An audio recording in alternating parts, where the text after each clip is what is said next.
Thank you, Tally Olson. We are back.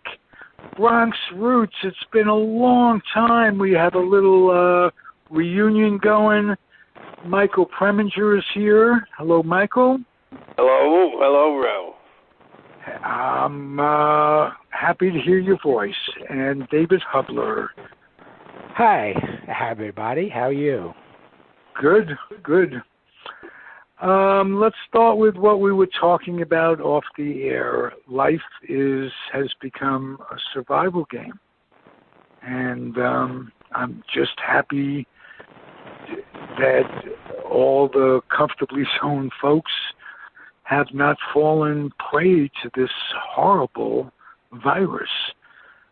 And David and I were talking. I don't think, and we don't think, life will ever be the same again. Now, that's not necessarily means that it's all bad, but there's a lot of adjustments that are going to have to be made. I'll ask you, Michael, what adjustments do you see society making in the future? Well, that's a really good question. You got me there for a moment.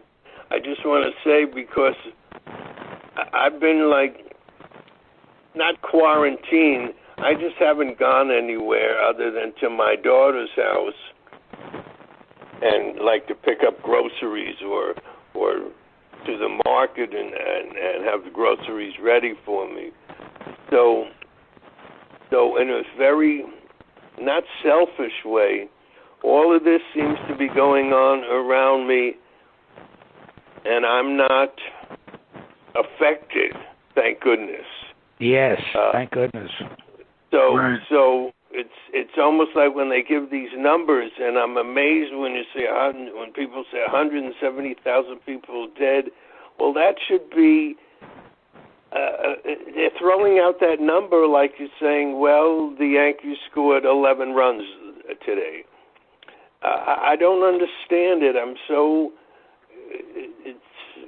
I don't know. And what's going to happen in the future? Will people, I don't know. Will people get back together? Will there be parties? Will kids, I think education's going to be different. Oh, yes. The homeschool type thing. Colleges, it's going to be strange. Well, it is already. I mean, at the college level. I mean, these kids. Yeah. But I mean, is it going to continue like this if this ever ends, or I don't know. I wish I had. They say 50% of the folks wear a mask when they go out. 50%. To kill this thing, it's going to take 95%. Yeah. Or self-quarantine, everybody mandatory quarantine. Are we going to ever get the great unwashed masses to cooperate and be able to help themselves? I don't think so. And I hate to be pessimistic like that, but like you say, the fact that there's only 50% and you have numbers like 170,000, what does it take for these idiots to understand that we're dying? Do they not care? Is it just I'm a patriot and I can do what I want? Exactly. Well, you can go ahead, die. Do me a favor.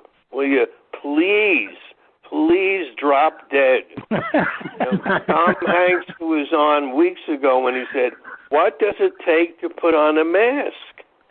How hard is that to put a mask on? No, these people are equated with their guns. It's the same group of people. Exactly. Like Charlton Heston, were he alive now, would be saying, pull the mask off my dead. What did he say? Pull the pry the hands. Pry it out of my cold dead hands or something. Yeah. Well, he would be saying this, and it's so ridiculous. Now, when I take the dog for a walk in the park here across the street, I don't wear a mask, but I have it. I keep it like on my chin because it's really hard to walk a good distance with one of those things on. You just don't breathe the same way. But if I see anybody coming, this is a park that's big, and very few people are using the park these days. So it's rare that I encounter anyone. I stay away from the soccer fields where they're playing actual games, and so I'm cautious about that. And I notice that other people who are walking their dog are fairly good about it too. And so I don't have any qualms about having it and putting it on if I see somebody coming toward me. But outside, we've gone to a couple of restaurants, but we eat outside the restaurant, and the restaurants, the tables are set off at the proper distances and everything. Right. And so, of course, you can't eat with a mask on, but and that's why we eat outdoors rather than. Some of the restaurants are allowing people in, and they've got the tables, set out.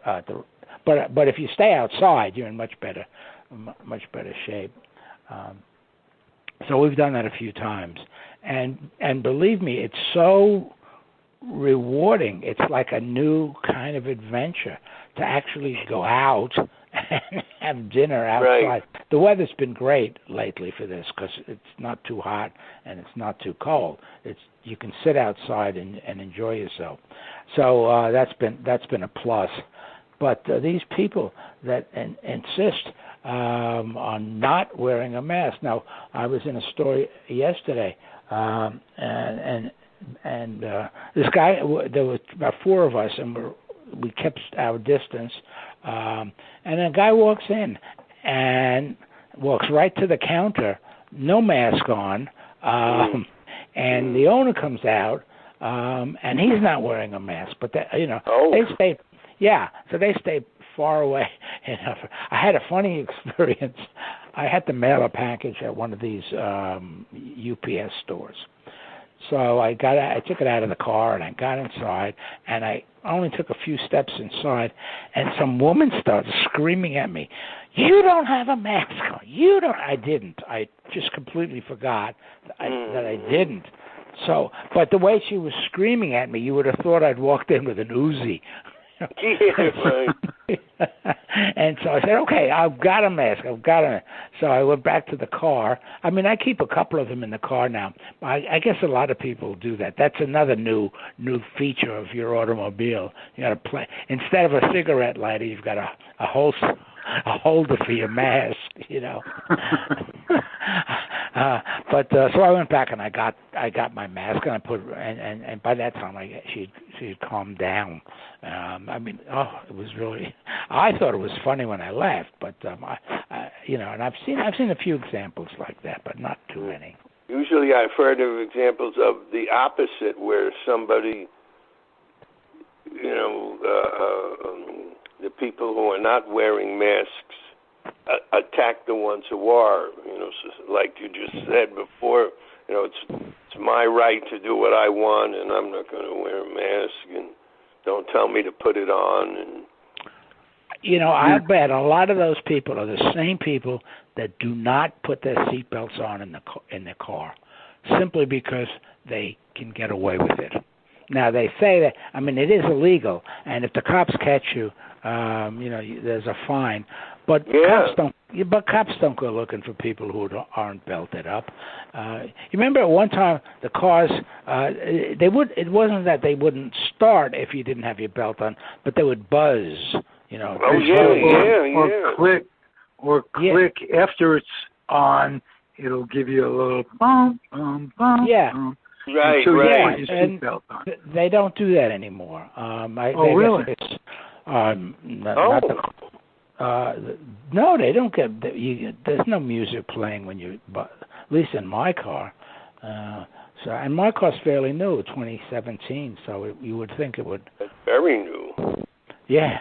Mm-hmm. Not anymore. Not anymore. I found that you buy a new car, it's just like any of this electronic equipment. You buy something new, and there's somebody watching that says or sees you go out, you take this out of the store, and he quickly calls headquarters, and he says, okay, he got it. Now let's get the next generation out. You know? Right. It happens all the time. You buy this overpriced phone, and as soon as you take it home, the next generation of the phone is out with improvements. The same thing with cars. I mean, they don't even give you a year before the next generation of cars are out. You remember when you were a kid, it was something you watched for. I remember on television, when they sort of, I don't remember what it was, Dodge, Plymouth, or whatever it was, but they actually spent time preparing you for their unveiling of their new model. The new car. I'm rambling here, but it just reminded me of that. People were really interested in what will the new car look like, because there were vast differences each model year, and as kids you could tell, you remembered which year was which. And, 57 Chevy. Yeah, right. They were distinctive. Very much so. Yeah, you can't do that now. None of that. No, they all look alike now, and they are all colored silver. My car came with the standard silver, Anyway, but back to the topic at hand. I think a lot of this is just people being angry. People being angry, and they're not going to be told what to do. We're going to see this a lot this week if you happen to have nothing else to do and watch the Republican convention. I mean, you really have to have nothing to do. Have you, either of you, heard anything as absolutely amazing politically as the judge, Trump's sister? Oh, yeah, sister, yeah. And another thing, she was taped clandestinely. Right. She didn't know this was going on. So it's absolutely, she wasn't rehearsing, like, what can I say? She was talking to her niece. Right. It was right off the cuff. I think her niece, along those lines, is amongst the most despicable people in the world. Who, the niece? The niece to tape it. I think that's despicable. Well, it was a service to the. It's a service to the country and all that. But boy. Well, I think she started out because she was preparing to go to court on the inheritance thing. If I read that correctly. I mean, she wasn't, because a lot of the tapings go back a couple of years, as far as I understand. That's true, and they have more stuff that they're going to release from those tapes. Yeah, little by little, and still people don't. I mean, you would think that after that, every Republican would start, and they are. A few of them are falling like dominoes off the wagon. But you would think it would be, wow, this is enough. Why would we bother to run this guy? Why don't they get him, for the sake of the party, why don't they just say, look, we're going to retire you. We're going to come up with somebody, to run against you. But no, that won't happen. No. That won't happen either. No.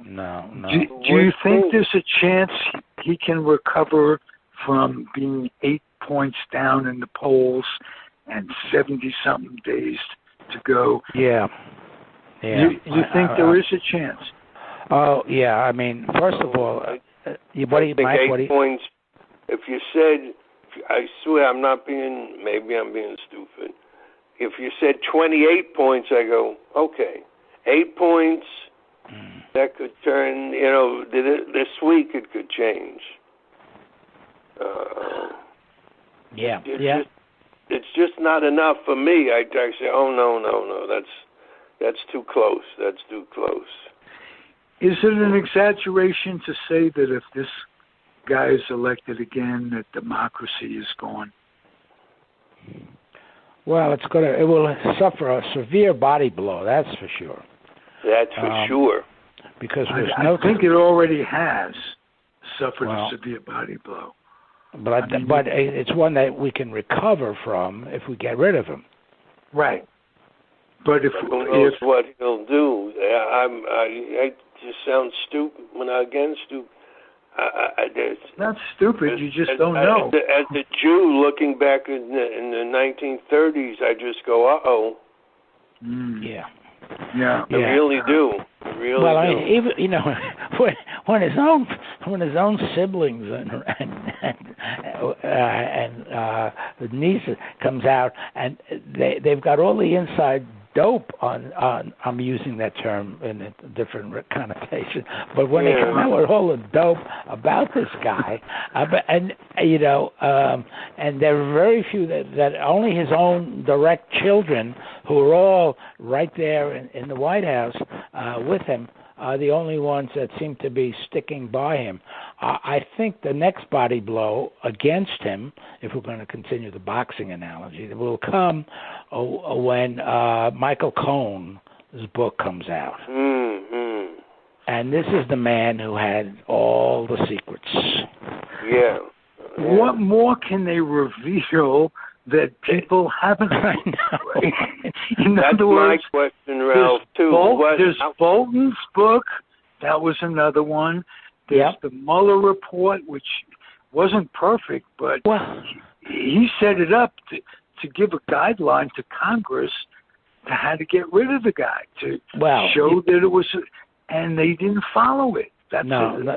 Look, but what you're saying is true, but keep in mind that even the Senate Republican led committee came out with its 1,000-page report about a week ago now, and it verified all of the charges that were made over the last few years against him and against his administration.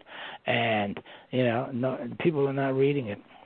I'm not reading it. It's 1,000 pages. I don't even have it. The Supreme Court, in this case of an absolute emergency, we are rudderless.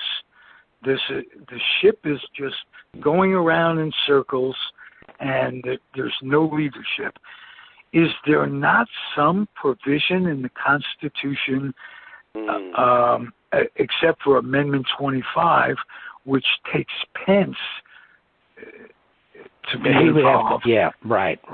No, there is not, because it's supposed to be a balance of equal power among the three government agencies, division. So no, there is no such a thing. Unfortunately, that's why at the Democratic convention, everyone said you got to get out and vote. You got to make it. Frank Bruni in today's New York Times he says the only way you're going to get rid of him is with a landslide. You got to make it so big that even all of the things that the Republicans do to hamper voting won't count at all. He said if Hillary Clinton won the popular vote by about 3, Bruni says, let's make it 5 million this time, so that there's no, it's interesting too, because the Electoral College is actually helps the Republicans more than the Democrats. I was just going to say, David, with all of that, with let's say 5 million, 10 million, doesn't matter. They'll have the Electoral College in those states with 700,000 people, but 2 Senate votes.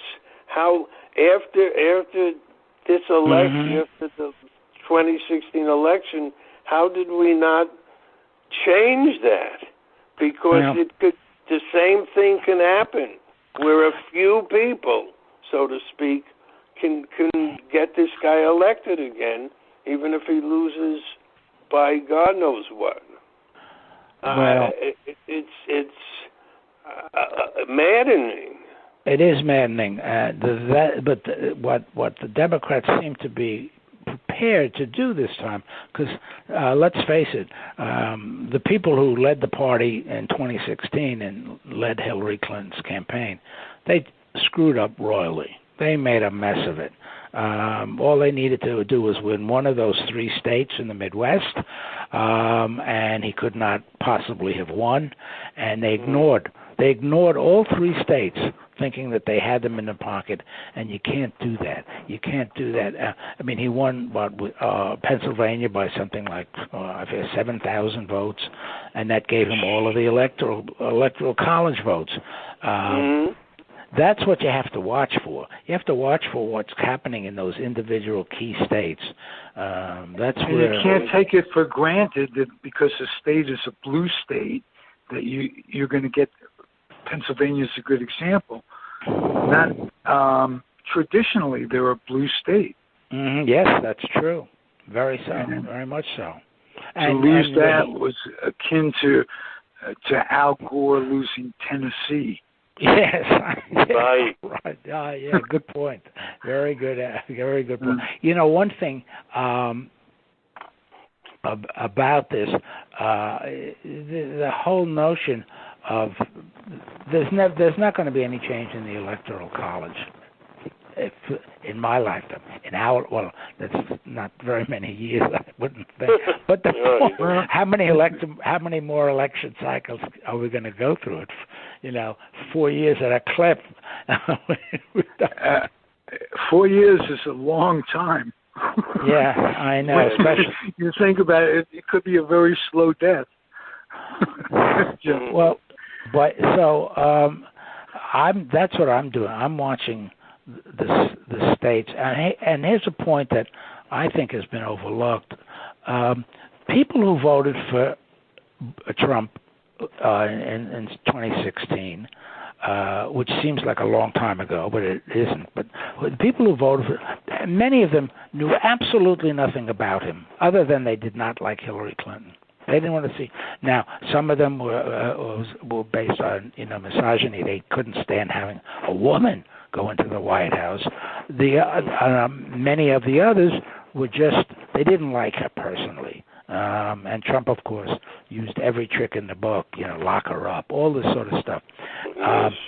And so it was I think it was the unknown factor that propelled him into, he's a businessman, he knows all these things, he knows how to run a business. Well, he really doesn't, because he's had, 5 bankruptcies, and that doesn't include Trump and his Trump Steaks and all these other things that went belly up. But, so, you take that factor of how close, of how many people voted for him, not knowing anything about him, other than that he's been on television for a good few years. I've always figured the same. I felt the same way about Ronald Reagan. Reagan got a lot of votes because people saw him in the movies and on television on the Death Valley days he hosted for a couple of years, and they liked him as a person. And Trump, for all his faults, was liked on The Apprentice. People liked the way he fired people, and did things like that. So I think that had a big influence on a good number of people voting for him. But they've seen what he can do or what he can't do, and I think enough people are out there. A lot of seniors, in fact, I think are going to. He hasn't helped them one bit. I mean, this big tax cut went all to the millionaires and billionaires. They didn't see a nickel of it. Right. So I think the experience of living under him for the 4 years. I think because I've seen this. I've seen interviews with people who say, "Yeah, I voted for him, but boy, I can't do that again." So I think. But if you go back 5 years in our minds, how were things in this country? Everybody was disenchanted on both sides. The Democrats were disenchanted with the status quo, a lot of them, ergo Bernie Sanders. And so he got in not because of his greatness, in quote. He got in because things were floundering. And I got to tell you that the Biden way, once Biden gets elected, thank God, we'll say he's gone, bum, bum, bum. But when Biden gets elected, we have the three basic things going on that people can't afford health care. They're not working for a decent wage where you can live and afford to buy a house. The American dream is gone, and you can't educate your kids. And the whole system of student loans is so messed up that if you, it could ruin your life. You pay for your education, and all of a sudden you've got insurmountable bills that you have to pay back over your lifetime. Right. And there's no relief from it. You can't go bankrupt from it, which would be, bankruptcy is not good, but there are times people need it for one reason or another. The big thing is the health care, and Biden is in bed with the pharmaceuticals and what have you. And I think a middle-of-the-road Democrat these days is a Republican. No, you talk about the health care. It was under Obama not and Biden. Not a Trump Republican, but do you see much difference between, say, Biden and Romney? In other words, sure, I do. There's a lot of difference. Romney too is a businessman, sure, it's nice now that he comes out and speaks out against Trump, but he was. Don't forget that the ACA, American, the Obamacare, has brought in something like 20 million people who had no health insurance. And the states that didn't go along with it are suffering terribly. The people, it took about two governorships here in Virginia under Democratic governors to and now that we have the House and the Senate both led by Democrats, they finally were able to pass a bill that brought in, I think 40,000, something like that, people who were totally without health care in Southwest Virginia, which is about as rural as you can get, into the plan. And after there were stumbles in the first couple of years, sure there were, but a lot of people are very, very happy with that. Now the pharmaceutical thing, that's beyond the president's ability to change. It's Congress that has to get in there and make the changes, and they're just not willing to do it because they are in bed with the pharmaceuticals. Exactly. And that doesn't just mean Republicans, that means Democrats too. So the system of lobbying, of taking money as a politician, I'll tell you what, how many of these guys get elected and they're middle-class people and they come out millionaires? Well, I think more that nowadays they go in as millionaires because you can't. Right. Yeah, right. You're constantly. And I just want to add one thing to what you were saying about health insurance. Sure, it's great to have it, but the deductibles and the non-payment, the stuff insurance doesn't cover, ends up bankrupting people. So you get sick, you have insurance, and because it only covers so much, you're paying for the difference, and you can't pay for the difference. The difference is insurmountable. You go in one night in the hospital, it's $500 plus the doctors. Easily. Thought you were going to say 5,000, but it's certainly more than 500 if you go in for a night. It's 500 if you go to the emergency room and then leave after they take care of you. The prices are it's just hysterical. Right. Not even you just go, what is this a joke? When you look at it, overnight, forget about it. We used to laugh about you go in the hospital, a box of tissues could cost you $5. Mm-hmm. Those were the outrageous prices of in my day back. Now it's on every little thing, Yep. So, and again, I think that until you can get people to work for a decent wage where they're able to have the American dream, that I'll be able to buy a house someday. That was it in the 50s. You grow up, right? I mean, Levittown. Exactly. Right. The American dream, whatever it was. They didn't see that it was like in Japan in Levittown. Everything is exactly the same. There's not, and you become a sheep and all that. You didn't see that, but yet the dream was there of making something out of yourself. I see hopelessness with kids today. I don't see that. But the mission of the day is to get this guy Biden elected. That's well, not just that. We have to turn the Senate too. I mean, then look. Let's face it.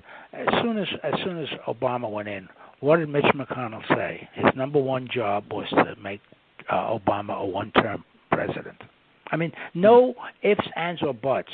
He was against anything and everything that Obama was maybe even thinking about, perhaps introducing. It didn't matter what it was. It could have been, changing the paper in the men's room at the White House. He wouldn't let him. He wouldn't let him choose a Supreme Court nominee at the end. That's right. 8 months they filibustered that. So 8 frickin' months. You can't. So so it's not a question of. I mean, you gotta have some. Look how the House has been since it turned over to the Democrats. A good number of bills have been passed that die in the Senate.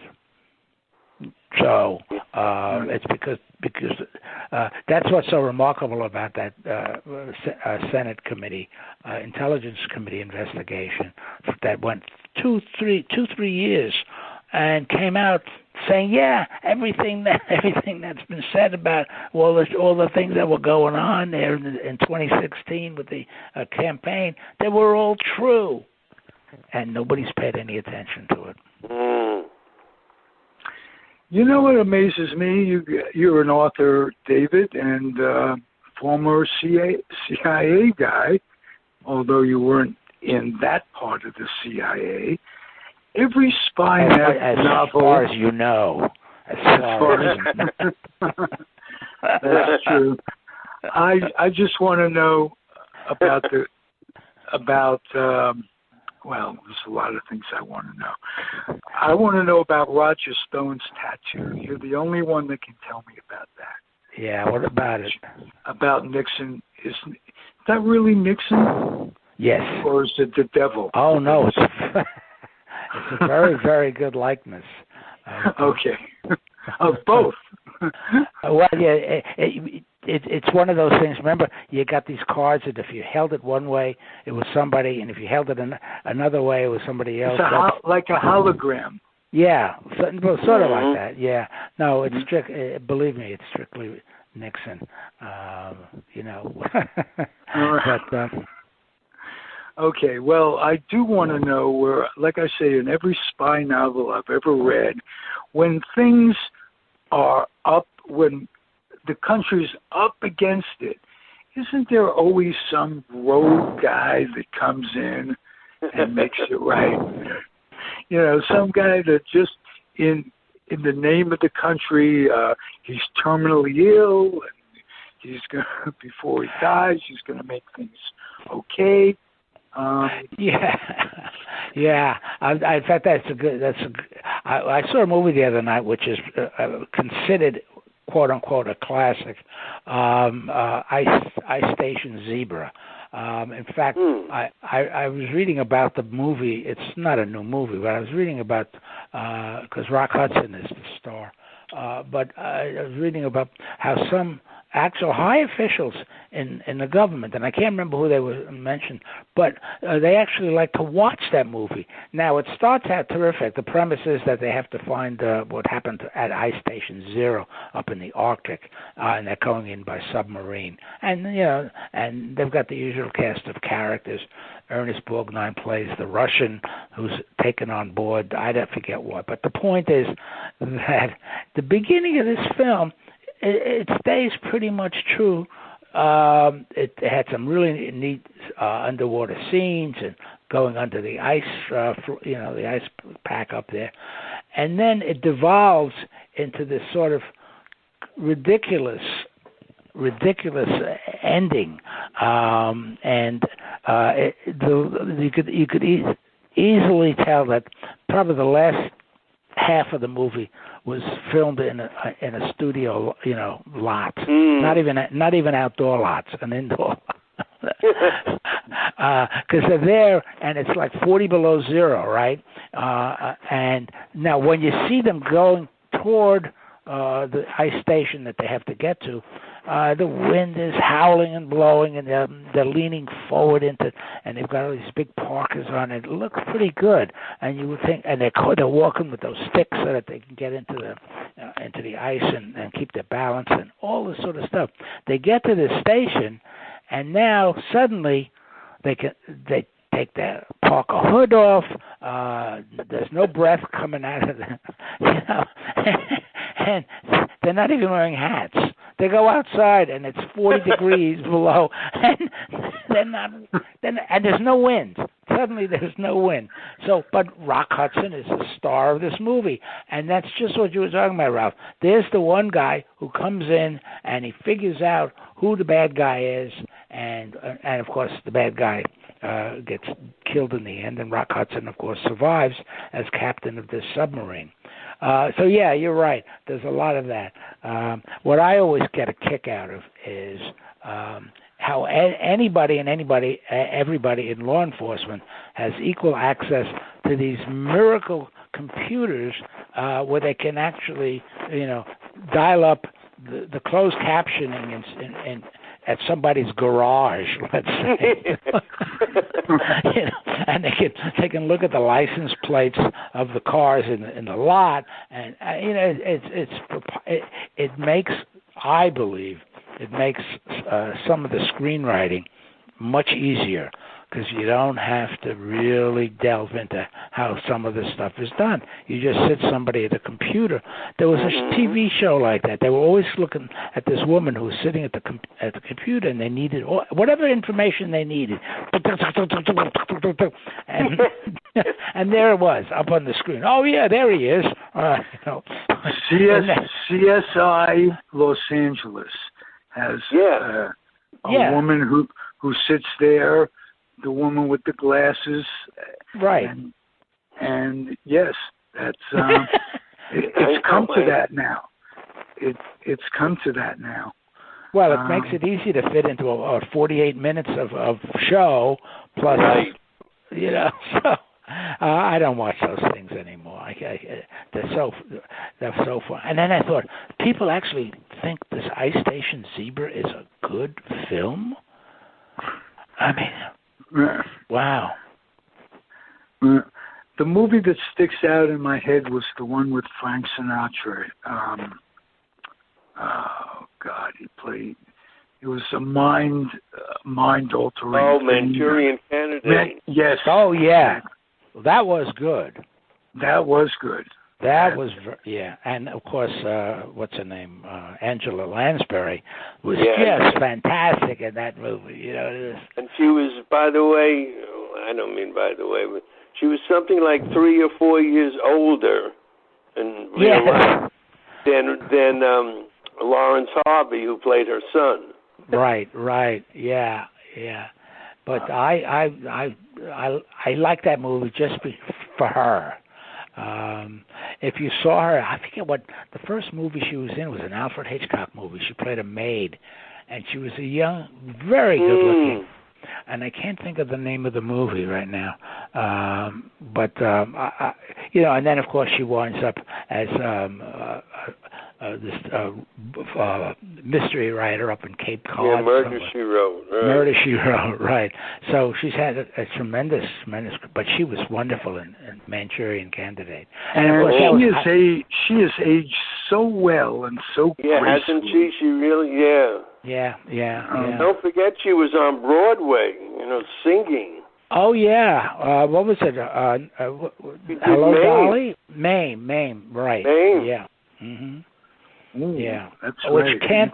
Well, she was trained. I mean, I guess she was, a British trained Royal Academy, maybe. I don't know, but so many of the British actors, especially, not that American actors don't go to, like Lee Strasberg and places like that, but from what I've read and heard on TV interviews, the British actors are trained in sort of everything, like including fencing, in dancing, all of these things that would make them sort of complete actors who could take on all these various roles.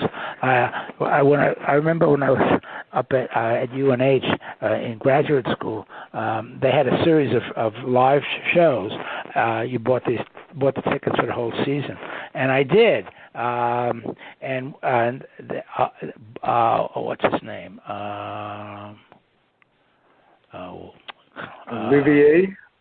Not Olivier. It was no. What's the only name I know. No, he was Basil Rathbone. It was Basil Rathbone. Ah, Basil Rathbone. Yes. And he came to give. Played the scoundrel. Yeah, he played the scoundrels, and he was telling us, and it wasn't just telling us. It wasn't like he was performing. He was on stage, and he had this one-man show kind of thing, and it was wonderful. He was really terrific. And at one point, he was talking about the films he made with Errol Flynn, where he was like, that's who we fenced against. Yes, and he said to the audience, he says, "I'm going to tell you," and this is where that he was trained. He said, "And I want to tell you that at any time filming, I could have killed him." Because he trained, Errol Flynn didn't know what the hell he was doing. They choreographed it, of course, but Basil Rathbone knew that at any moment he could. Oh, that's yeah, fascinating. I love that great. story. Yeah. And then he wound up playing in I don't know how many movies. He went from the scoundrel or the enemy to Sherlock Holmes. Sherlock Holmes, right. Yes. There was a wonderful radio. I remember I used to Sunday night on the radio. That was a Sherlock Holmes, and I forget who played Sherlock Holmes on the radio, but it wasn't Basil Rathbone, but it was maybe it was actually. But I remember the Dr. Watson character, and he played Dr. Watson all over. And I used to have my clock radio set. I would fall asleep listening to Basil. I guess it was Basil, listening to these wonderful Sherlock Holmes stories, and I've always loved the whole business with Sherlock Holmes and all this stuff. And I have the 2 volumes sitting here in on my shelf, and I can look at them right now. and I can't read them.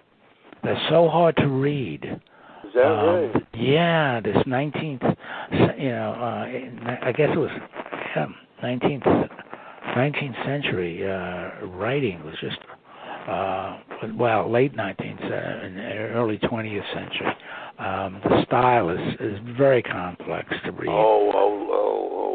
Yeah, it's so it's too bad because I really like to delve into them, but anyway, yeah. So, okay.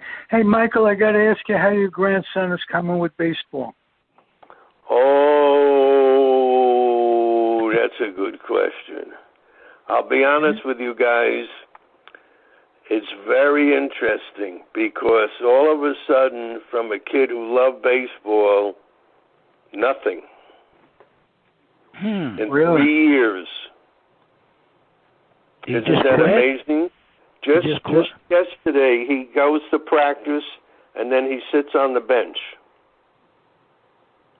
He doesn't want to play. And it's been heartbreaking.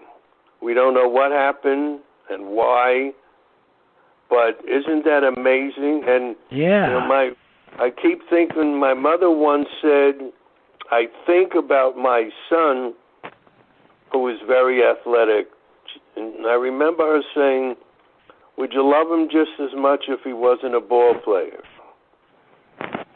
And now here comes the next generation, and my daughter and my son-in-law just might be facing that very thing. I don't think the kid's a ball player. And at the age of 4, if he doesn't think he's a ball player, then he isn't. If he wants it badly enough, he would aspire to it. But but he fights going to practice, and when he gets there, he doesn't want to play. They shouldn't force him to go. No. I mean, I know it's not your place to step in. It's hard to just watch it. No, but they understand. And it's heartbreaking because the father wants to coach. He's as of right now, and they've been practicing with like 4 kids, so they just keep their distance. Yeah. But now the father's going to go and leave my grandson at home because there's no reason to take him. Right. And I've been thinking about that all night because I didn't go to the practice yesterday because I don't want to see him just sitting there. And lead him to another passion. Make sure he develops another passion to replace it. You're so right, Ralph. I said that to my daughter. You got to get him into something else because it's, that he likes. Yeah.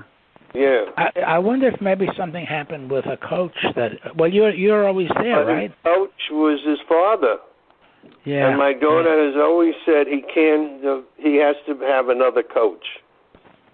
He just. Well, at that age, it's not. Does that put the pressure on him not to be able to fulfill what his coach is trying to tell him? If it's his father, It could be, Ralph. It could be. But it's. Here was this kid who is. I still think of him putting on his batting glove and marching up to that batter's box and just. Hitting that ball, and now it's like, leave me alone. 3 years. At the age of 7. Wow. I flash on the same frustration I had with my kid. With Philip and I, it was tennis. And I was teaching him tennis, and one day he hits a shot, a cross-court forehand shot, that I just went, whoa. And he did that, and I can't remember him ever being enthusiastic about it again. In other words, he showed me that if he could go as far as he wanted to go. And he made that shot, and it was don't remember the exact circumstances, but I was so amazed. I went, "Whoa, Philip, you are there. You got something." And that was it. He, interesting. It's like learning to ride a bike. Well, once you're riding for that first time, and you're doing it on your own, and Dad or whoever's not holding the seat, that's as thrilling as riding a bike is ever going to get for a lifetime.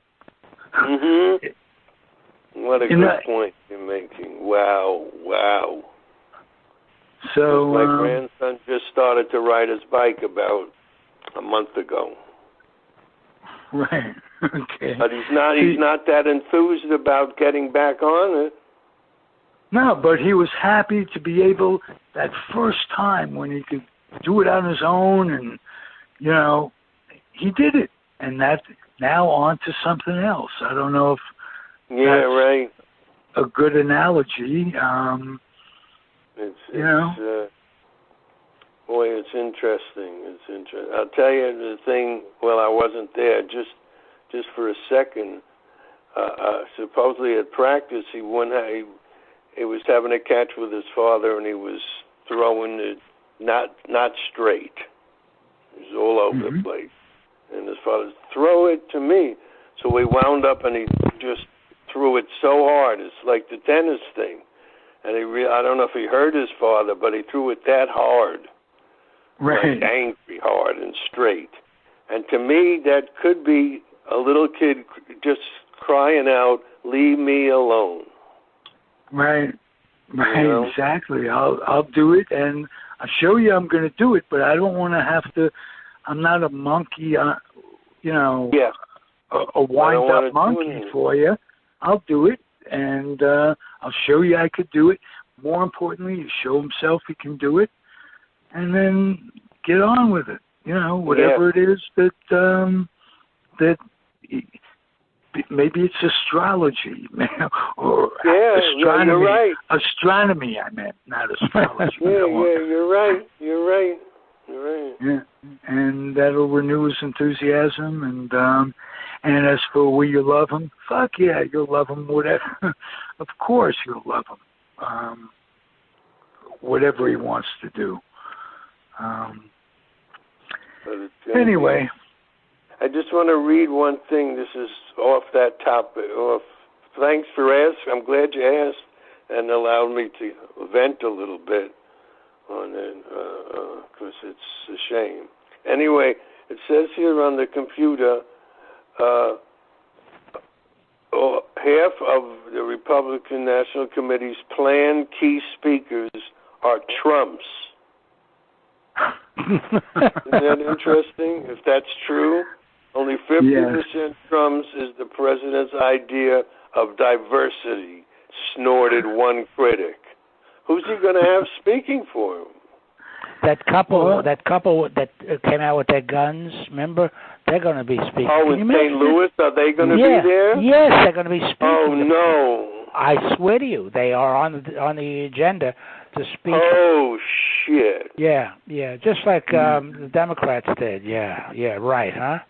Yes. Yeah, exactly. Manson is dead, or they would have had him speak. Oh, well, yeah, they'd have to. Well, they still may try and prop him up. Get his vote. That's who's going to speak? Oh, geez. First night. I understand the first night, What are we living in? I know, I'm not watching it because I'll either cry or break the television set. No. Well, I make a practice. I never watch those things. I didn't even watch it. First of all, it started here at 10 o'clock at night. And that's right. That's late. Yeah. And, of course, for you, it's like dinner time, and that'll ruin you. Yeah. We have the most wonderful schedule in California for everything. Sports, you can watch a game at 10:30 in the morning on the weekend. It's over at 1, and go out and do whatever you need to do. Yeah, you know what I don't like about that? I mean, I'm not denigrating the West Coast, but what I didn't like about, you go to a ball game out there, and you look at the scoreboard, and most of the games are already finished. because they're in the Midwest or the East Coast. And so you don't have that extra sort of rooting interest that you do when you go to games on the East Coast, where there are other games being played simultaneously, most of them. Mm-hmm. And you can keep track of, the Indians are playing Detroit, and you can watch the scores change. But as you go to Dodger Stadium or one of the Anaheim or wherever it might be, you walk in there and they're all finals. Good point. Very good point.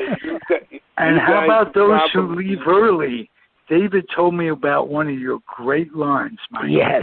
How about the Dodger fans who leave early? What do you attribute that to, sir? Oh, now I forget the line, to tell you the truth. David, do you remember what the line was? It was something about gas or the suffering from what is it? Carbon monoxide. Carbon monoxide withdrawal. It's with driving withdrawal or something. That's right. Carbon monoxide withdrawal. Yeah. Not driving, no. Because they leave in the sixth inning. Right. Which I was at a game and that really happened. This couple came in the second inning, or maybe the top of the third, and left in the sixth.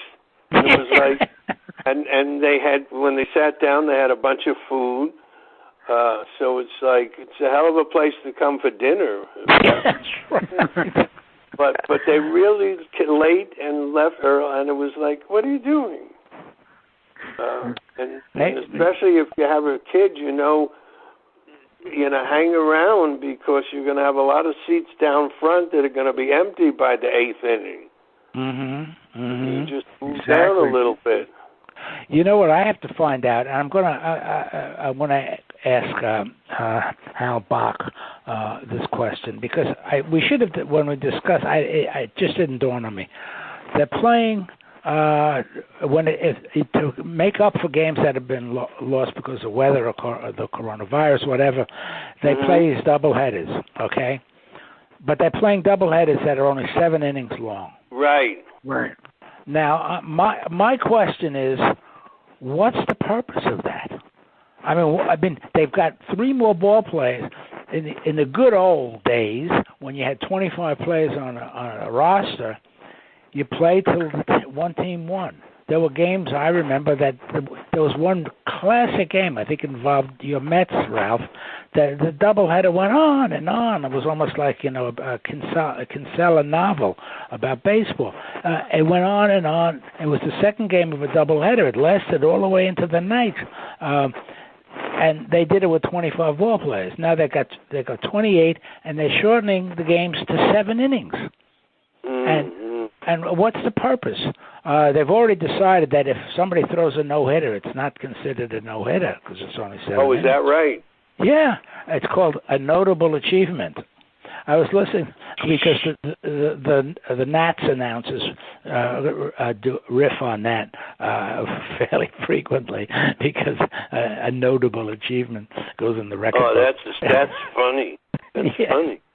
But David, who do you root for when the Nats play the Yankees? The Yankees. Okay, good. They don't play them very often, but yeah. But what do you guys think? I'm sure you discussed this often. Is also the idea of it's a 60-game season, right? I'm telling you, it's not going to be a 60-game season. The way they're getting short because the teams this weekend, the Mets and the Yankees were supposed to square off in one of their their great intra-city rivalries. The Mets have a couple of players that have been tested positive, so the whole weekend has been canceled. Oh, do you know how many cardboard cutouts are disappointed? Yes. I heard something interesting. I think it was it may have been the Dodger game, in fact, that you can pay a fee to have your photograph, turned into a cardboard cutout. So, yeah. And the money goes for some charity, which I think is a really good idea. I don't know where they're getting all these things from, but It's so silly. It's really so silly. I mean, you're going to play against... What's really cool in Oakland, what they're doing the same thing. You buy a cardboard cutout, but if a foul ball hits the cardboard cutout, somebody retrieves the ball and sends it to the fan. Oh, really? The fan gets as if he had caught the ball, Right. So, I think if you're going to do something, that's kind of fun. Friendly. Yeah. I think it costs you $150 to buy the cardboard cutout. Well, how do you buy a cardboard cutout? You have to have somebody. You have to have your photo taken somewhere. I think what you do, they have a way of you sending them a photo. And then they blow it up. Yeah. And they will blow it up, and along with your $150, which is blown up at the same time. Yeah, well, here they've got a thing going for $25. It's a raffle to win an authentic 2019 Nats World Series ring, that just gives you a chance to win it. $25 ticket kind of thing. Oh, wow. Yeah. That is exciting, a legitimate one. They have all these recreation rings, championship rings. Sure. Now, this is supposedly a legitimate one. Just one. Yeah, just one. The other thing I noticed when you talk about these cardboard cards, Washington for years now has had these cardboard cutouts of the president. Going back at least as far as Reagan, on the sidewalk, and some guy would take your picture. You spend a couple of dollars, and it looked like you were standing there with the president. I haven't seen that with Trump at all. I haven't seen one of these things, but that was a big tourist attraction here for a long time. I'm sure it'd be very difficult to get somebody. Well, it wouldn't be. That's the sad part. It wouldn't be difficult to get somebody to pose like that. That's just the state of America, that you're going to get 41% of the people, even if Biden wins by a plurality, and say he wins 55%. That means that 45% of the people voted for Trump. Yeah, that's not a plurality. That's a majority. Oh, what would a plurality be? It would be less than 50%, but you'd need a third-party candidate. Okay. A plurality, it means you won the most, but you're not more than, you have not one half of 51%. Gotcha. All right, guys. I now learned plurality, and I learned how much fun it is to reunion with you guys. I miss you so much. Let's do it. Let's make it a monthly thing, and for sure, it would make me happy. And I'm delighted that you guys are healthy and getting through it. Okay, so we're going to be due September next. September next. So let's see. August next. We're in August now. Oh, we're in August. We're in August. Geez, this is what you get when you're an old guy and you sit around the house and you drool. I know. The days start to melt together. That's for sure. Let alone the weeks and months, for crying out loud. How about the 20th or the 13th? Which 13th, I may be busy on the 20th. It's Becky's birthday, so she usually plans a day. Whichever day is fine with me. 13th is fine. Let's pencil it in. Right, the 13th. That's always a good number. We'll go from there. Okay. Beautiful. David Hubler, Michael Preminger, the Bronx Roots guys. Loved it, guys. Be well. Take care. Thank you for listening, everybody. Sei gesund, and stay out of trouble. Happy trails. Bye. Bye.